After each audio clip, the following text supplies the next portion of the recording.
Mad for you. লেখনীতে তানিয়া খাতুন। পর্ব 31 থেকে 40। সকাল 9টা। ডাইনিং টেবিলে রুহির আব্বু শান্তভাবে বসে আছেন। এক হাতে চা, অন্য হাতে খবরের কাগজ। খবরের মধ্যে ডুবে আছেন তিনি। মাঝে মধ্যে চশমাটা ঠিক করে আবার পড়া শুরু করেন। রুহির আম্মু রান্নাঘর থেকে গরম গরম নাস্তা নিয়ে আসছেন। পরোটা, ডিম ভাজি আর কিছু সবজি। টেবিলে সাজিয়ে রাখতে রাখতে মাঝে মধ্যে স্বামীর দিকে তাকান। সব ঠিকঠাক আছে তো? এদিকে সোহান চুপচাপ এক কোণে বসে আছে। মুখটা রাগে কালো হয়ে আছে তার। গতকাল রাতে সে কত চেষ্টা করেছে রুহি আর কৃষকে ধরে ফেলতে। বারবার শোনার চেষ্টা করেছে ওরা কি করছে, কোথায় আছে, কিন্তু কোনো লাভ হয়নি। এক সময় তার মনে সন্দেহ জাগে। তাই চোখের ওপর বাঁধা রুমাল খুলে ফেলে। চারদিকে তাকায়। ঘরে কেউ নেই, শুধু সে একা।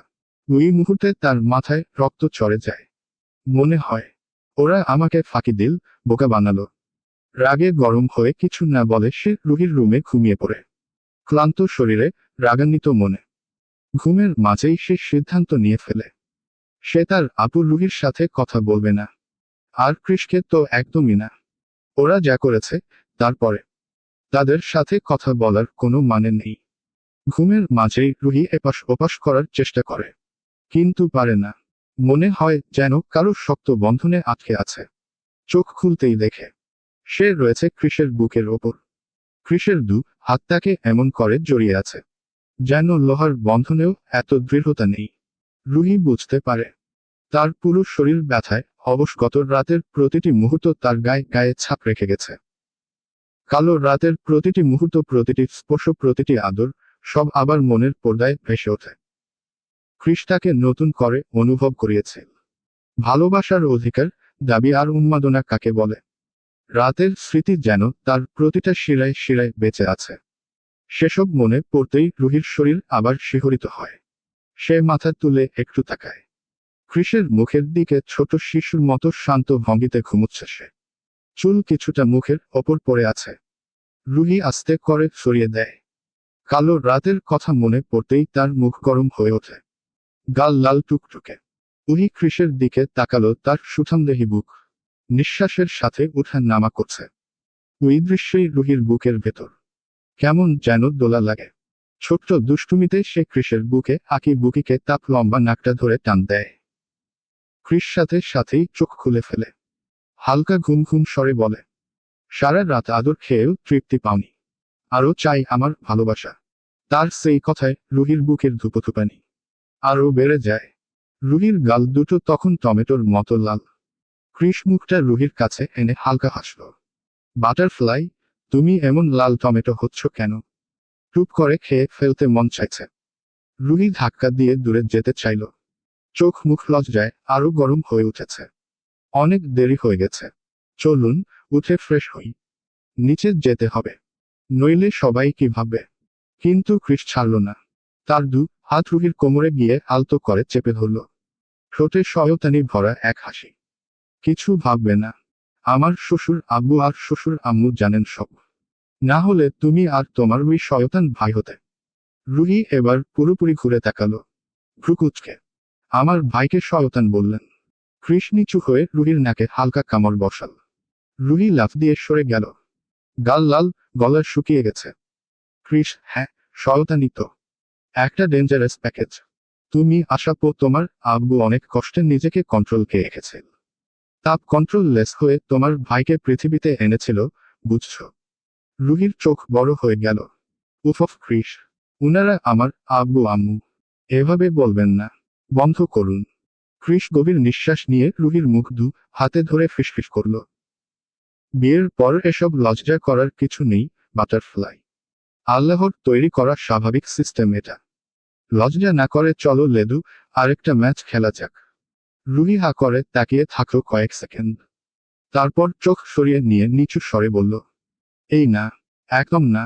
আজ আমরা আপনার বাড়িতে ফিরব। অনেক কাজ আছে, এসব পরে হবে। ফ্রেশ হয়ে জন পাশাপাশি নিচে নামতেই রুহির আব্বু হাসি মুখে তাকিয়ে বললেন, নতুন জায়গায় ঘুম হয়েছে তো বাবা? কৃষ একটু মাথা চুলকালো। মুখটা রুহির দিকে ঘুরিয়ে হালকা ফিসফিস করে বলল, না, ম্যাচ খেলতে খেলতে তো রাত কেটে গেছে। রুহি অবাক হয়ে কনুই দিয়ে আঘাত করতেই কৃষ লাফ দিয়ে সোজা হলো। তারপর জোরে জোরে বলল, মানে মানে খুব ভালোই ঘুম হয়েছে আব্বু। রুহির আব্বু তাকালেও কিছু বললেন না, শুধু অদ্ভুত হাসি মুখে খেলে গেল, যেন সবই তিনি বুঝে ফেলেছেন। কৃষ গিয়ে সোহানের পাশের চেয়ারটা টেনে বসল। রুহিও চুপচাপ পাশে একটা চেয়ার টেনে বসল, চোখ নিচু করে। রুহির আম্মু হাসি মুখে নাস্তার প্লেট সাজিয়ে সামনে ধরলেন। নাও, পরোটা, ডিম ভাজা, সবজি সব আছে, খেয়ে নাও। পরিবারের সকালটা বেশ উষ্ণ মনে হচ্ছিল। হঠাৎই চেয়ারটা একটা আঁচড়ের শব্দ করে পিছিয়ে গেল। সোহান দাঁড়িয়ে গেছে, চোখ দুটো লাল, মুখ গম্ভীর। আমার খিদা নাই। রুহির আম্মু বিরক্ত হয়ে বললেন, আবার কি হলো তোর? শব্দহীন নীরবতা নেমে এল। কৃষ আর রুহি একসাথে তাকালো সোহানের দিকে। এমন আচমকা কান তা সহজেই বুঝে গেল। এক মুহূর্ত তাকিয়ে থেকেই সোহান দ্রুত পায়ে ওপরে নিজের ঘরে দৌড়ে চলে গেল। ধপ করে দরজা বন্ধ হয়ে গেল উপরে। থাম। রুহির চোখে উদ্বেগ। সে মুঠো করে ওড়নার কোণা চেপে ধরল। কৃষ তার দিকেই তাকিয়ে নরম করে চোখের ইশারায় আশ্বাস দিল, আমি দেখছি। রুহির আব্বু বললেন, তুমি খাওয়া শুরু করো বাবা, ওর খিদে পেলে নিজেই চলে আসবে। কিন্তু কৃষ মাথা নেড়ে দাঁড়িয়ে গেল। না আব্বু, কোনো সমস্যা নেই, আমি ওকে নিয়ে আসছি। রুহির আব্বু অনুমতি দিলেন। ঠিক আছে বাবা, গিয়ে দেখ। রুহি চোখে বলল, সাবধানে কথা বলবেন। কৃষের মুখে একটুখানি হাসি ফুটে উঠল। সে ধীরে ধীরে সিঁড়ি বেয়ে ওপরে উঠতে লাগলো। কৃষ ধীরে ধীরে দরজা খুলে ভিতরে ঢুকল। শোভানের চোখ তখনও আড়াল থেকে তাকিয়ে আছে, কিন্তু পুরো শরীরটা সামান্য আগলানো, যেন কৌতূহল আর হালকা অভিমান একসাথে জমে আছে। কৃষ একপাশে দাঁড়িয়ে হালকা করে হাসল। পকেট হাত ঢুকিয়ে নিঃশব্দে শোভানের পাশে গিয়ে দাঁড়ালো। সোহান চুপচাপ কৃষকে দেখল, কিন্তু মুখ ঘুরিয়ে নিল। চোখে ভেতরের রাগ আর আগ্রহ সব মিলেমিশে। কৃষ ধীরে ধীরে হাসি মিশিয়ে বলে, আচ্ছা শালা বাবু, যদি তোমায় একটা ছোট প্রিন্সেস মামু বলে ডাকে কেমন লাগবে? সোহান কিছুক্ষণ চুপচাপ ছিল, পরে বড় বড় চোখে জিজ্ঞেস করল, কেমন প্রিন্সেস? কৃষ হালকা করে দুহাত তুলে বোঝালো। সোহানের দিকে দেখিয়ে বলল, এই টুকুনি ছোট বেবি প্রিন্সেস। সোহান চোখে উজ্জ্বলতা হাসি মিশিয়ে বলল, বাচ্চা আমি খুব পছন্দ করি। তাহলে এই ছোট বেবি প্রিন্সেস তুমি আমাকে দিতে পারবে? কৃষ সরল হয়ে হেসে বলল, হ্যাঁ আমি দেব, তুমি ওর মামু হবে। সোহানের চোখ উজ্জ্বল হয়ে উঠল। সত্যি? কবে? কৃষ হালকা হাত নেড়ে বলল, উম্মু, খুব শীঘ্রই পাওয়া যাবে। সোহান উচ্ছ্বাসে হাত তুলে বলল, ডিল। কৃষ হাত বাড়িয়ে বলল, ডিল। হাতের মিলনে দুজনের মুখে হালকা উত্তেজনার মিশ্রণ। কৃষ দুই হাতে দুটো লাগেজ নিয়ে বাইরে বেরোলো। তার পেছনে রুহি এবং বাকিরা ধীরে ধীরে এগোচ্ছে। গেটের কাছে একটি গাড়ি দাঁড়িয়ে আছে। রুহির আব্বু একটু হাসি মুখে বললেন, আর কটা দিন থাকলে হতো না? রুহি চোখের নিচু করে উত্তর দিল, না আব্বু, অনেক কাজ আছে, এখন থাকলে হবে না। কৃষ হালকা ঝুঁকে রুহির কান কাছে গিয়ে ফিসফিস করে বলল, তুমি কি প্রসেসিং এর কথা বলছো? রুহি চোখ বড় করে কৃষের দিকে তাকালো। সোহান উচ্ছ্বাসে বলল, জিজু, আমার কিন্তু দ্রুত বেবি প্রিন্সেস লাগবে। কৃষ হাত উঁচু করে বলল, হ্যাঁ একদম শালা বাবু। রুহির আম্মু সতর্ক হয়ে বললেন, সাবধানে থাকবে জনে, এখানে ঘুরে যাবে মাঝে মাঝে। রুহি মাথা নেড়ে বলল, আচ্ছা আম্মু। কৃষু বলল, আপনারাও সাবধানে থাকবেন, আমা আসছি। জন গাড়িতে পাশাপাশি সিটে বসল। কৃষ গাড়ির দরজা বন্ধ করল। রুহির পাশে বসে চোখে ঝিলিক মিশিয়ে তাকাল। রুহির আব্বু, আম্মু এবং সোহান সবাই হাত নেড়ে বিদায় জানালো। গাড়ি ধীরে ধীরে রাস্তার দিকে এগোলো। গাড়িটা ধীর গতিতে এসে খান ম্যানশনের সামনে থামে। দরজা খুলে নামতেই ঠান্ডা বাতাসে ওহি চুল এলোমেলো হয়ে যায়। রুহি হালকা হাসি দিয়ে বলে, রুহি চলেন ভেতরে। ভিতরে ঢুকতেই সোফায় বসে থাকার রফিক হাসানকে কৃষ দেখতে পায়। অবাক হয়ে থেমে যায় সে। কৃষ, এই যে, আপনি এখানে কি করছেন? রুহি গম্ভীর ভঙ্গিতে বলে, রুহি, আমি দেখেছি উনাকে। রফিক হাসান উঠে দাঁড়িয়ে এগিয়ে আসে। রুহির দিকে হাত বাড়িয়ে, রফিক হাসান, হ্যালো মিসেস খান। রুহি হাত মেলাতে যাবে, তার আগেই ক্রিস নিজের হাত বাড়িয়ে দিয়ে বলে, ক্রিস, হ্যালো, হ্যালো। ক্রিসের আচরণ দেখে রফিক হাসান মুচকি হেসে ফেলে। রুহি সবাইকে বসতে বলে। তারা তিনজন সোফায় বসে রফিক হাসান কথা বলা শুরু করেন। রফিক হাসান, অ্যাপ্লিকেশন ফর্ম আমি ফিল আপ করে দিয়েছি। এখন ওনাকে আগে পড়াশোনা সম্পূর্ণ করতে হবে। এরপর ট্রেনিং নেবেন আর তারপর পুলিশ রিক্রুটমেন্টের পরীক্ষা দেবেন। ক্রিস হেসে বলে, ক্রিস, কাকে পুলিশ বানানোর প্রস্তুতি চলছে? রুহি চওড়া হাসি দিয়ে, আপনাকে। ক্রিস, কি? ক্রিস চমকে উঠে দাঁড়িয়ে পড়ে। রুহি উঠে গিয়ে আবার তাকে টেনে বসিয়ে দেয়। রুহি, আপনি আবার পড়াশোনা শুরু করবেন। আপনাকে একজন টিউটর দেওয়া হবে। আর ট্রেনিংয়ের ব্যাপারটা রফিক স্যার সামলাবেন। তাই তো স্যার। রফিক, অবশ্যই। সেই কারণেই আজ এখানে এসেছি। সব দিক দিয়ে পারফেক্ট আপনি। শুধু কিছু পড়াশোনা আর ট্রেনিং, তারপরই হয়ে যাবে। ক্রিস, এটা ঠিক হচ্ছে না বাটারফ্লাই। এসব আমার দ্বারা হবে না। আমি কিন্তু রেগে যাচ্ছি। রুহি ঠোঁট বাঁকিয়ে বলে, আপনার রাগের গুষ্টি কেতায় আগুন। রফিক হাসান উঠে দাঁড়ায়। তাহলে কথা রইল। আজ চলি, কাল থেকে শুরু হবে সব। রফিক চলে যেতেই ক্রিস রাগ চেপে বলে, ক্রিস, এভাবে করলে কিন্তু আমি বাড়ি দিয়ে চলে যাব। রুহি সিঁড়ি বেয়ে উপরে উঠতে উঠতে ফিরে তাকিয়ে মিষ্টি গলায় বলে, গুড বাই মিস্টার ক্রিস। রাতেও আসবেন না। আমার কথা না শুনলে রাতে শুতে নেব না। হুম। রুহি উপরে উঠেই ঘরের দরজা ঠাস করে বন্ধ করে দিল। নিচে দাঁড়িয়ে ক্রিস হালকা বিরক্ত মুখে আকাশের দিকে তাকিয়ে ফিসফিস করে, ক্রিস, হায় আল্লাহ, কি চিজ বানিয়েছ তুমি? আমি কি দেখে এই লেদা মার্কা মেয়েকে বিয়ে করেছিলাম? না না, সেই লেদা মার্কা এখন পুরো শায়ানা মার্কা হয়ে গেছে। সে মাথা চুলকে সোফায় ধপ করে বসে পড়ে। সারা দিন কেটে গেছে। সকালে সূর্য উঠেছিল, এখন চাঁদ মাথার উপরে। কিন্তু ক্রিসের কোনো খোঁজ নেই। ফোন নেই, মেসেজ নেই, একটুকুও আপডেট নেই। তবুও আশ্চর্যের বিষয়, রুহির এতে বিন্দুমাত্র মাথা ব্যথা নেই। কারণ সে তার স্বামীকে খুব ভালোভাবেই চেনে। তা ভাবনা, এই লোকটা রাতে ঠিকই ফিরবে। আর রুহির মনে আরেকটা বিশ্বাস, ক্রিস খানকে যদি একটু টাইট না দেওয়া হয়, তাহলে কোনো কাজই করানো যাবে না। হালকা নির্লিপ্ততা ভঙ্গিতে সে নিচে গিয়ে দারোয়ানকে ডেকে বলে, খান ম্যানশনের বড় গেট থেকে শুরু করে সব গেটে তালা দিয়ে দিন, আজ কেউ ঢুকবে না। দারোয়ান অবাক হয়ে কিছু বলতে চাইলে রুহি শুধু ভুরু উঁচু করে তাকায়। আর কোনো কথার দরকার হয় না। সব গেটে তালার শব্দ টনটন করে বেজে ওঠে ম্যানশনের নিস্তব্ধতায়। রুহি রুমে একা, নীরব, রুমের পর্দা নামানো। হালকা লাইট জ্বলছে। রুহি ল্যাপটপে শেষ কাজগুলো সারছে। কাজ শেষ করে ক্লান্ত শরীরটা বিছানায় ডুবে যায়। মোলায়েম বালিশে মাথা রাখতেই চোখ দুটো বন্ধ হয়ে আসে। ঠিক সেই মুহূর্তে মনের পর্দায় ভেসে ওঠে এক চেনা মুখ। ক্রিস। রুহির ঠোঁটের কোণে দুষ্টু হাসি খেলে যায়। রুহি মনে মনে, মোমো, আমার সব মনে আছে। আগে আপনি আমায় কত জ্বালিয়েছেন। প্রতিদিন, প্রতি মুহূর্তে। এবার আমার পালা। এবার রুহি দেখাবে তার সাইকোগিনি। সে একটু গুটিসুটি মেরে পাতবলিশ টেনে নেয়। নিজে আরো আরামদায়ক করে সব প্রস্তুতি নেই। গতরাতে একটুও ঘুম হয়নি ক্রিসের জন্য। আজ তাই ক্লান্তি শরীর থেকে ঝরছে। চোখ ভারী হয়ে আসছে ক্রমেই। নিমিষে শ্বাস প্রশ্বাস স্থির হয়ে যায়। কেবল 15 মিনিটের মধ্যেই রুহি গভীর ঘুমে তলিয়ে যায়।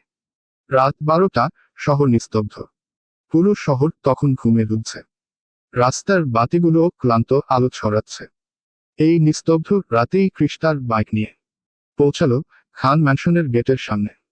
বাইক থামাতেই তার চোখ কপালে। সেই বিশাল, ভয়ঙ্কর গেট, যেখানে সবসময় দুজন পাহারাদার দাঁড়িয়ে থাকে। আজ সেখানে কেউ নেই। চারদিকে নীরবতা। জোনাকি বাতাসে ভাসছে, গেটের বড় তালা মা। সে গেটের কাছে গিয়ে ফিসফিস, ক্রিস, বাপরে, এ আবার কি? আমার ওই শায়ানা মার্কা বউ। আজ তো একদম মিশন প্ল্যান করে রেখেছে। না না, আজ আমাকেও কিছু একটা করতে হবে। চারদিকে সে ভালো করে দেখে, ফাঁকা রাস্তা। একটা বিড়াল পর্যন্ত নেই। আর গেটের দেয়াল উঁচু, খুবই উঁচু। ক্রিস নিঃশ্বাস ছেড়ে ভাবে, এই গেট টপকাবে কিভাবে। সে বাইকটাকে এনে দেয়ালের সাথে দুধতে স্ট্যান্ড দেয়। তারপর সিটের ওপর উঠে দাঁড়ায়। দেয়াল টপকে উঠতে উঠতে আকাশের দিকে তাকায়। ক্রিস, হায় আল্লাহ, জল্লাদ বউয়ের জন্য নিজের বাড়িতেই চোরের মতো ঢুকতে হচ্ছে। আপনার এই বান্দাকে একটু শক্তি দেন প্লিজ। এসব বলতে বলতে হাত শক্ত করে দেয়ালের চূড়ায় আঁকড়ে ধরে একটা গভীর শ্বাস নেয় আর ধূপ করে এক লাফে খান ম্যানশনের ভেতরে নেমে আসে। তাপ বাইরের স্টোর রুম থেকে বড় কাঠে সিঁড়িটা টেনে আনলো। সিঁড়িটা এনে নিজে উমে বেলকনির সাথে ঠেকিয়ে দাঁড়ায়। মুখে দুষ্টু হেসে বলে, butterfly, your husband is coming. সিঁড়িটা দেয়ালে ঠেকিয়ে এক পা, দুই পা ধীরে ধীরে উপরে উঠতে লাগলো ক্রিস। তার বুকের ধুকপুকানি আগের চেয়ে দ্রুত, কারণ সে জানে ওপরে তার শয়তান বউ আছে। ঠিক তখনই রুহি বারান্দায় এসে উকি দিল। তার ঠোঁটে তির্যক হাসি। রুহি হাত ভাঁজ করে বলে, মাই হাজব্যান্ড, এখন যদি আমি তোমাকে এখান থেকে ধাক্কা দিয়ে ফেলে দিই তাহলে কেমন হবে? এ কথা শুনেই ক্রিসের হাত পা কাঁপে। সিঁড়িটা একটু নড়ে ওঠে। ক্রিস থেমে গিয়ে গলা উঁচু করে, এটা কেমন কথা? নিজেকে কি বিধবা বানাতে চাস? তুই তো আমাকে ভালোবাসিস। রুহি ধীরে মাথা কাত করে, হ্যাঁ, তাই তো ম্যাড ফর ইউ বলেই সিঁড়িটাকে হালকা দুলিয়ে দিল। ক্রিস কেঁপে উঠে দুই হাত তুলে, ঠিক আছে ঠিক আছে, আমি বউ এ গোলাম হয়ে থাকব। অর্ডার কোন বাটারফ্লাই। রুহি ঠোঁটে আরো বড় হাসি টেনে বলে, আমি যা বলবো সব পালন করবেন। ক্রিস মেয়ে চান আপনি যা বলবেন সব করব। রুহি ভ্রু তুলে, পরে কিন্তু কথা ঘোরানো যাবে না। ক্রিস, আচ্ছা, আমার মা। রুহি বারান্দা থেকে হালকা গুনগুন করতে করতে ভেতরে ঢুকে যায়। চুলগুলো পিঠে নেমে আছে আর মুখে সেই বিজয়ী হাসি। আজ ক্রিসের উপর পুরো জয় আমার। ওদিকে সিঁড়ি দিয়ে উঠে ক্রিস দাঁড়িয়ে একটা বড়কে নিঃশ্বাস নেয়। বুকে এখনো উত্তেজনা, মুখে একরাশ দুষ্টু রাগ। এবার শাস্তি তো আমি দেব, মনে মনে বলে ভারী পায়ে ঘরে ঢুকে পড়ে। 1 সেকেন্ড, 2 সেকেন্ড, আর নিজেকে আর সামলাতে পারল না ক্রিস। রুহির বাহু ধরে এক টানে নিজের দিকে টেনে নিল, ঘুরিয়ে নিল তার দিকে মুখোমুখি।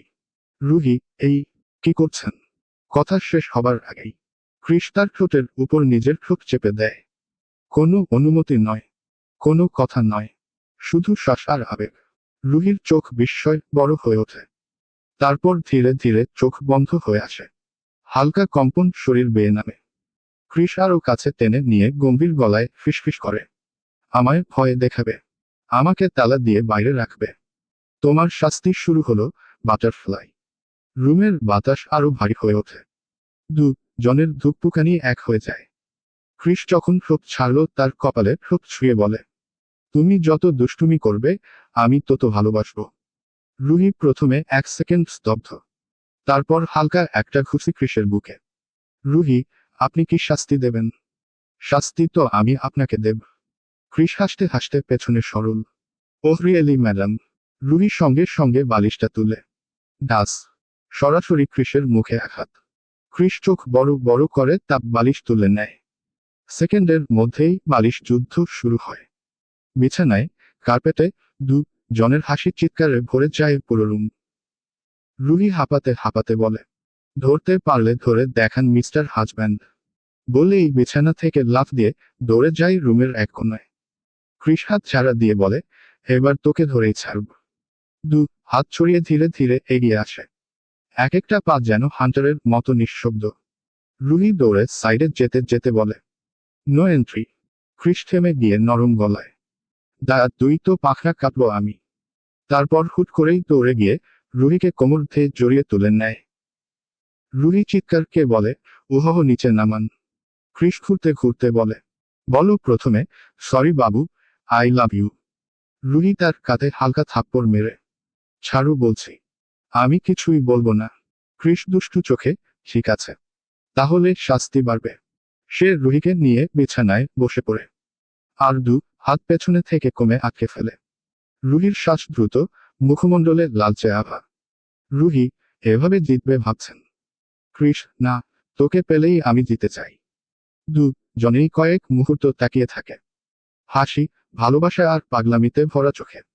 ক্রিস নরমভাবে তার কপালে চুমু এঁকে দেয়, তারপর চোখের পাপড়িতে গাল বেয়ে নিচে নামে। প্রতিটা ছয় রুহির নিঃশ্বাস কেঁপে ওঠে। ক্রিস ঠোঁটের একদম কাছে এসে থামে, কিছুক্ষণ চুপচাপ তাকিয়ে থাকে, অনুমতির অপেক্ষায়।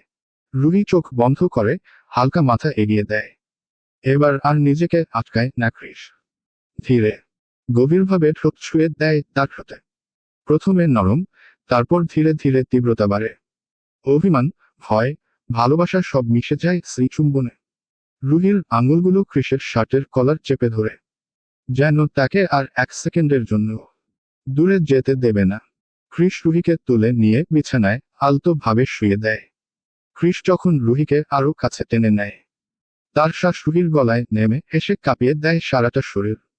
রুহির চোখ আধো বন্ধ, ঠোঁটে কাঁপা কাঁপা নিঃশ্বাস। ক্রিস, তার নামটাই যেন একটা আবেদনময়ী হয়ে বের হয়। ক্রিস রুহির কাঁধের কাছে মুখ রাখে, চুলগুলো সরিয়ে ত্বকের উষ্ণতা অনুভব করে। রুহির আঙুল তার পিঠে আঁকড়ে ধরে। একসাথে ভয় ও ভালোবাসার মতো অনুভূতি। দুজনের মাঝে কোনো দূরত্ব থাকে না, শুধু হৃদস্পন্দনের শব্দ একে অন্যের কানে পৌঁছায়। রাতের নিস্তব্ধতা ঘরভর্তি আলোয় মিশে আছে, আর সেই আলোয় ক্রিস ও রুহি যেন এক আলাদা জগতে হারিয়ে গেছে। ক্রিস দীর্ঘক্ষণ ধরে রুহির ঠোঁট মেতে থাকে, তার চোখে এক ধরনের অজানা উচ্ছ্বাস। শেষ পর্যন্ত ধীরে ধীরে মুখ নেমে আসে রুহির গলার কাছে, একটা জো কামড় দেয়। রুহি আহ করে ওঠে, মিষ্টি অস্বস্তি আর উত্তেজনার মিশ্রণে তার চোখে।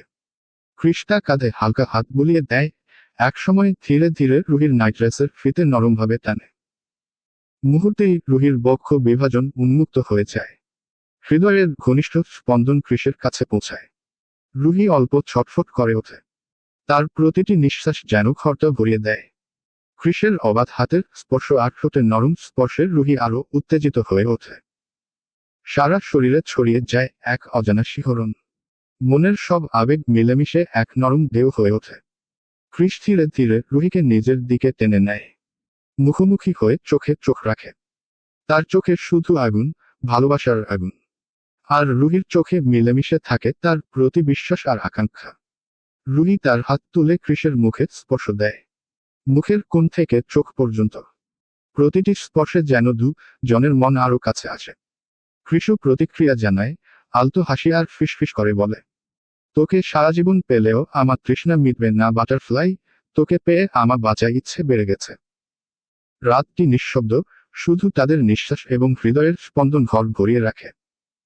ক্রিস এক মুহূর্ত সময় নষ্ট করে না, তার সব মনোযোগ, সব অনুভূতি শুধুই রুহিকে সুখ দিতে ব্যস্ত। রুহি ধীরে ধীরে হাত ক্রিসের পিঠে রাখে, তার স্পর্শে নিরাপত্তা অনুভব করে।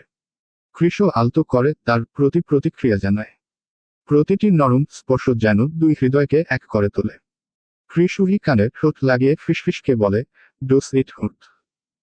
উহি হাফাতে হাফাতে ও দেয়, আই ক্যান টেক ইট। নিঃশ্বাসের শব্দ, হালকা কাঁপুনি, প্রতিটি মুহূর্তে জনের মধ্যে সম্পর্ক আরো গভীর হয়ে ওঠে। রুহি চোখে পানি জমে, ভালোবাসার আবেগে চোখ ভিজে আছে। তার স্নিগ্ধ স্পর্শ এবং অপ্রকাশিত অনুভূতি ক্রিসকে আরো কাছে টানে। ঘরটি ধীরে ধীরে ভরে যায় জনের মিলিত অনুভূতি, যা সময়ের হিসেব নেয় না। শুধু মুহূর্তের গভীরতা, শুধু ভালোবাসার নিঃশ্বাস। রাতভর এই আবেগের স্রোত অব্যাহত থাকে।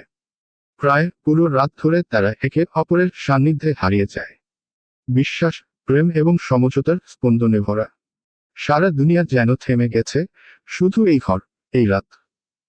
আর এই জনের মিলনই এখানে জীবিত।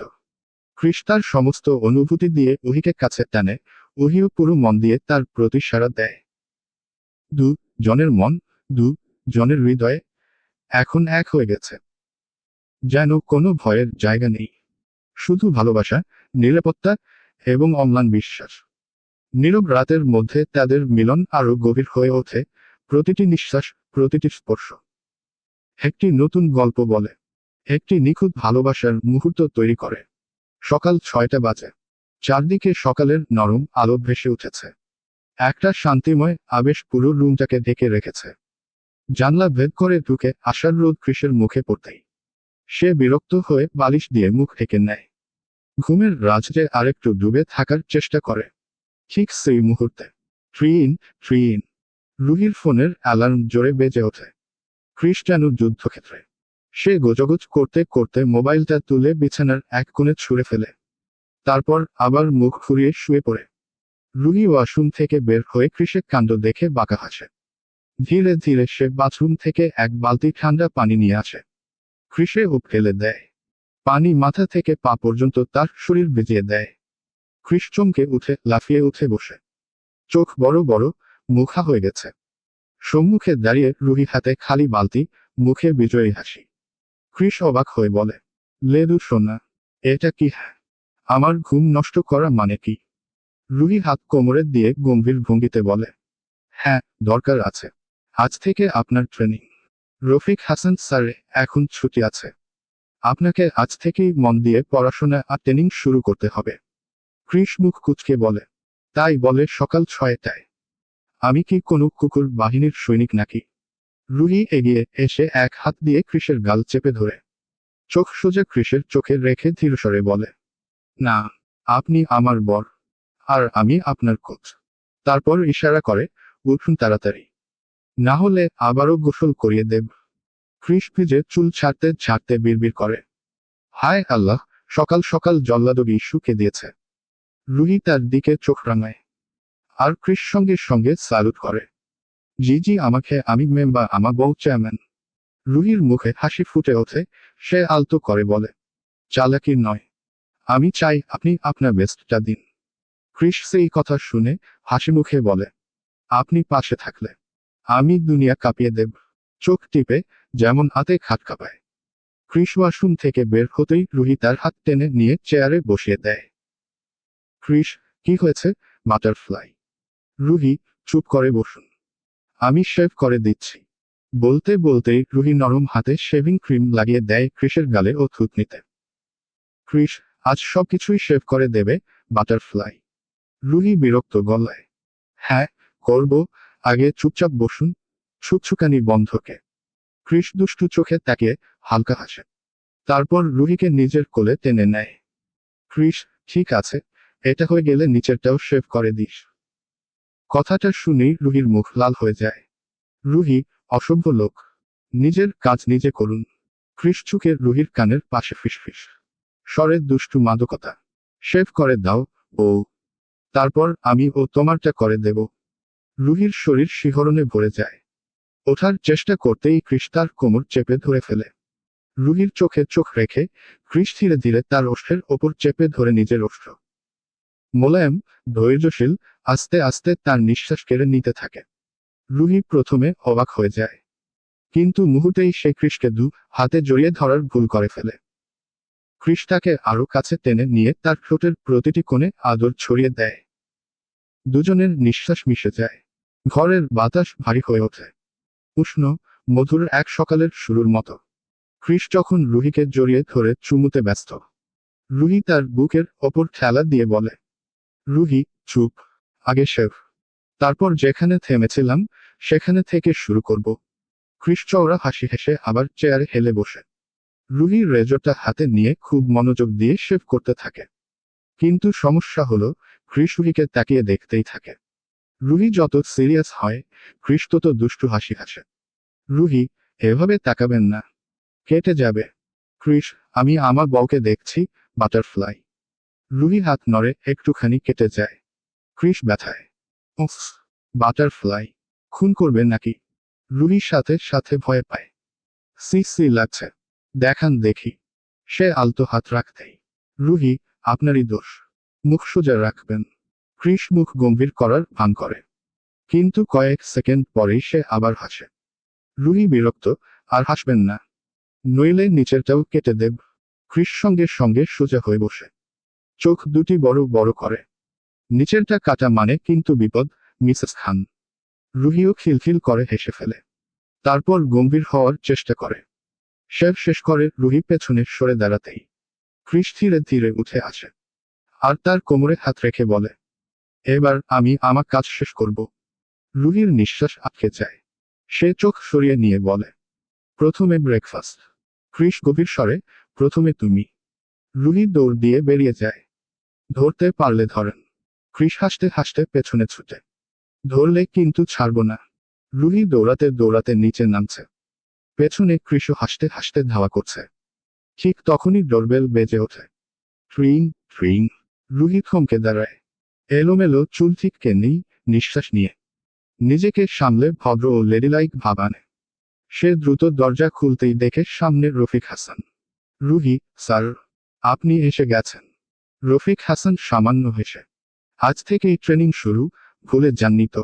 রুহি, জি না না, আসুন, ভেতরে আসুন। পেছনে থেকে কৃষ গলা পরিষ্কার করে। উহু, হাম, এত সকালে? রফিক হাসান ঘুরে তাকিয়ে কৃষের শেভিং জেল লাগানো মুখ দেখে হো হো করে হেসে ওঠে। খান ম্যানশনের পেছনের বিশাল লন, শিশির জমে আছে ঘাসে, হালকা কুয়াশা ভেসে আছে। রফিক হাসান দাঁড়িয়ে বলেন, প্রস্তুত? কৃষ চুপচাপ দাঁড়ালো, চোখে দৃঢ়তা, বুক ফুলে উঠেছে উত্তেজনায়। হঠাৎ রফিক শীষ বাজাল। দৌড় শুরু। কৃষ দৌড়তে শুরু করলো। প্রথম কয়েক পা সহজ মনে হলেও মিনিট 10-এর মধ্যেই বুক ধুকছে, পা ভারী হয়ে আসছে, কান সে অনেকদিন ওয়াক আউট কেনি। উহি বারান্দায় দাঁড়িয়ে দেখছে কৃষকে। তার চোখে আনন্দ আর চিন্তার এক মিশ্রণ। কৃষের শ্বাস প্রশ্বাস ও ক্লান্তি, পা জমে যাচ্ছে, বুক ফাঁপা, ঘাম ঝরছে। প্রথম 2 ল্যাপের শেষে কৃষ প্রায় হুড়হুড় করে শ্বাস নিচ্ছে, কিন্তু দৌড়ানো থামাচ্ছে না। মাটির স্পর্শ করছে পায়ের নিচে, শরীর ভাঙছে, কিন্তু থামছে না। সে জানে, থামলে তা বাটারফ্লাই এর স্বপ্ন ভেঙে যাবে। রফিক কঠোর স্বরে চিৎকার করল, আরেক ল্যাপ। থামবে না, শক্তি বেশি আছে তোমার। মনে রাখো, যারা কঠোর পরিশ্রম করে তারা সফল হয়। কৃষ আবার দৌড়তে শুরু করল। শরীর ব্যথা করছে, পা কাঁপছে, কিন্তু মন একটিমাত্র উদ্দেশ্যে কেন্দ্রিত। রফিক কিছুক্ষণ পর নির্দেশ দিল, জাম্প, নিয়াপ, বারপি। কৃষ একে একে লাফ দিল, হাত পা মিলিয়ে বারপি করল, নি আপ করে ঝাপটাচ্ছে। মাটিতে লাফ দিতে দিতে ঘাম পুরো শরীরে ভরল। প্রতি লাফে মনে হচ্ছে শরীর জ্বলে উঠছে। ফিক মনোবল ধরে রাখো। কৃষ ক্লান্ত হয়ে মাটিতে বসতে চাইল, কিন্তু বান্দার দিকে চোখ যেতেই ওর চোখে চাওয়া দেখে সে আবার উঠে দাঁড়ালো। রফিক হাসান কঠোর চোখে কৃষের দিকে তাকিয়ে বলল, পুশ আপ, এখনই। কৃষ থরফর করে মাটিতে নামল। হাত মাটিতে ঠেকিয়ে শরীরকে সমান রেখা দেওয়ার চেষ্টা করল। প্রথম পুশ আপ তুলতেই বুক ও বাহুর পেশিতে শক্তি টান লাগল। 1, 2, 3। কৃষ প্রতিটি গুনছে, শ্বাস ভারী, ঘাম গায়ে ছড়ছে। মাটির কণার স্পর্শে হাতের তালু ও হাড্ডি কষছে, কিন্তু সে থামল না। রফিক আবার চিৎকার করল, আরেকটি ল্যাপ, দ্রুত। কৃষ দম ফেলে আবার উঠে দাঁড়ালো। পুশ আপে নামলো, শরীর নিচে নামলো, বুক মাটি থেকে কম বেশি তুলছে। ঘাম ভেজা চুল পড়ছে, চোখে স্থিরতা। আরেকটা, আরেকটা। প্রতিটি পুশ আপে তার শরীরের প্রতিটি পেশি কাঁপছে, কিন্তু মন বলছে, আমি পারবো, বাটারফ্লাই এর জন্য।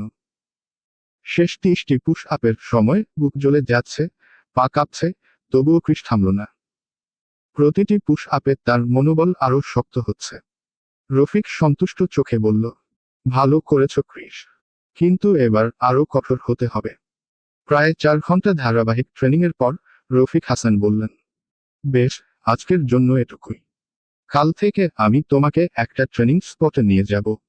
এখানে হবে না। কৃষ মাথা নেড়ে ধীরস্বরে বলল, ঠিক আছে, ঠিকানা বলে দেবেন। রফিক হাসান তখন কৃষের সামনে দাঁড়িয়ে, তার চোখে কৌতূহল আর অপেক্ষার মিশ্রণ। কৃষ রুহিকে দেখে হঠাৎ একটুখানি ঘাবড়ে গেল না, বরং তার হৃদয়টা উষ্ণ হয়ে উঠল। তিনি হাত বেয়ে যান। কৃষ ক্লান্ত হয়ে মাটিতে শুয়ে পড়ে চোখ রুন্ধকে নেয়। উহি ধীরে এসে কৃষের পাশে এসে দাঁড়ায়। কৃষ চোখ রুন্ধ অবস্থাতেই উহি উপস্থিতিতে পায়। উহি হাত ধে টান দেই, হঠাৎ করে এমন হওয়ায় উহি হুমড়ি খেয়ে কৃষের বুকের ওপর পড়ে। কৃষ তার ঘামভেজা গায়ের সঙ্গে উহিকে মিশিয়ে নেই। কণ্ঠে কোমলতা ছড়িয়ে বলে, আমি তোমার স্বপ্ন পূরণ করব, বাটারফ্লাই। উহি কিছুটা অবাক হয়ে জিজ্ঞেস করল, সত্যি? কৃষ হাসি মুখে উত্তর দিল, হ্যাঁ, আমি নিজের সব কিছু দিয়ে তোমার স্বপ্ন পূরণ করব। উহি আনন্দে উচ্ছ্বসিত হয়ে কৃষের বুকে চুম্বন দিয়ে বলে, আই লাভ ইউ, কৃষ। কৃষ হেসে মৃদু কণ্ঠে বলল, I love you by giving you my everything, লাদু সোনা। তারপর সে ধীরে ধীরে উহিয়ের বুকে মুখ হেসে বলল, এবার আমার পালা। উহি চোখে উচ্ছ্বাস, হৃদয়ে এক শান্তি, আর কৃষের বুকের সঙ্গে তার মিলন, সবকিছু মিলেমিশে সেই মুহূর্তকে যেন চিরস্থায়ী করে দিল। কেটে গেছে 3 বছর। সময় তো আর কারোর জন্য অপেক্ষা করে না। কেটে গেছে 3 বছর।